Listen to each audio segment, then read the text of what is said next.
الله. السلام عليكم ورحمة الله تعالى وبركاته. ولي قام يستري إن هدفي هذا آد وأديك هيب وأنا لجاري كريم. ولي قام يستري إن آد وقتي آد جاري هدفي هذا آد وينات. هذه هاتها جواب هذا ميت كمية سؤالها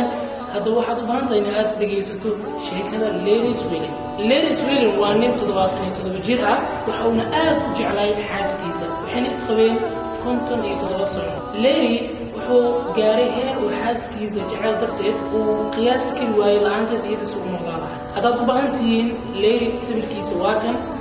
لكن نصيب حمو waxaa dhacday leeri xaaskiisa inuu ku dhaco kaliya xanuun waxaana loo sheegay kaliya kamida kaliya xaaskiisa in shaqadii ay joojisay gabi ahaan lana dhigo dhakhtarka leeri wuxuu waaday in xaaskiisa ay u baahan tahay kaliya hadda u soo helan ay badbaadayso leeri wuxuu bilaabay in wadooyinka saacado badan uu maro si uu u helo kaliya qof ku deeqda xaaskiisa leeri waxa uu lugeeyay in ka badan 250 mayl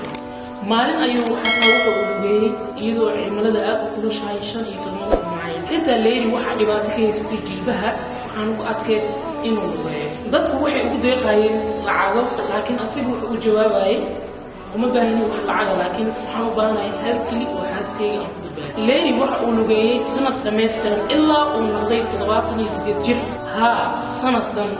ugu dambeyntii nasiib wanaag wuu helay qof ku deeqo xaaskiisa kali uuna badbaadiyay bal adigu isweydii waa maxay cudurku ku haray miyay hadafyadaadu dhab ahaan adag yihiin in la gaaro imise mayl ayaa u lugaysay sida u gaarto hadafyadaada imise jir baa tahay miyaad u dagaaltamaysaa waxa aad ku rabto dhab ahaan nolosha haddaba hadafyadaadu waa gaari kartaa dhib walba oo ku haysto insha allah waxaan rajaynaynaa sheekadan aad ka faa'iideen fadlan haddaad ku cusubtahay inaad ka subscribe like